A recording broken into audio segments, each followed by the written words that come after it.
Yang pertama adalah cuci tangan.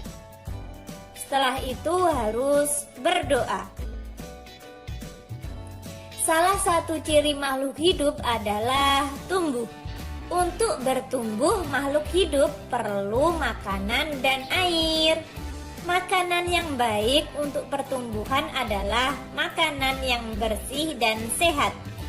Kebersihan makanan juga akan mempengaruhi pertumbuhan.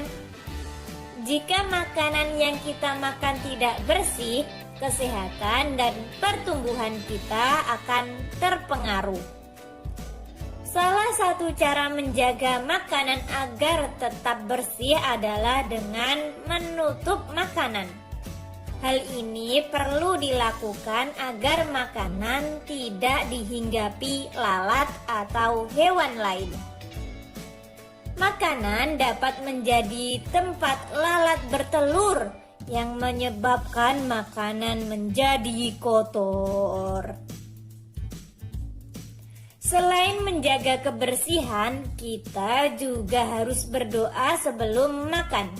Berdoa untuk berterima kasih atas karunia yang diberikannya. Makan sesuai kebutuhan, menjaga kebersihan makanan, serta berdoa sebelum dan sesudah makan merupakan contoh sikap bersyukur.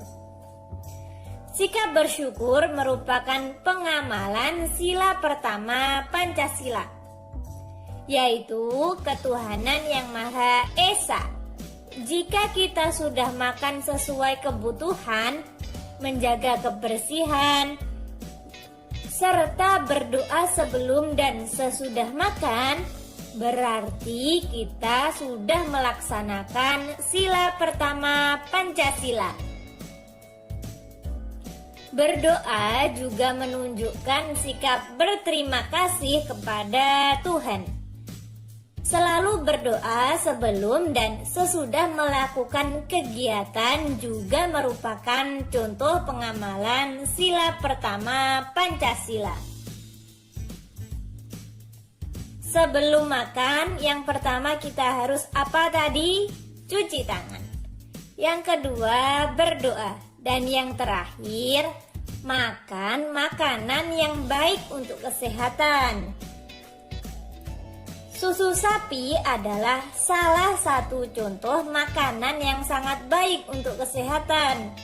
Beberapa perusahaan produksi susu sapi dalam bentuk kemasan kotak siap saji agar mudah dikonsumsi. Berikut ini adalah jumlah susu kemasan kotak yang dapat dihasilkan oleh beberapa perusahaan.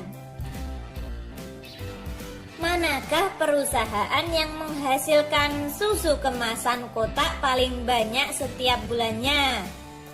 Mari kita lihat. Perusahaan A 1.200, perusahaan B 3.000, perusahaan C 4.800, perusahaan D 3.250,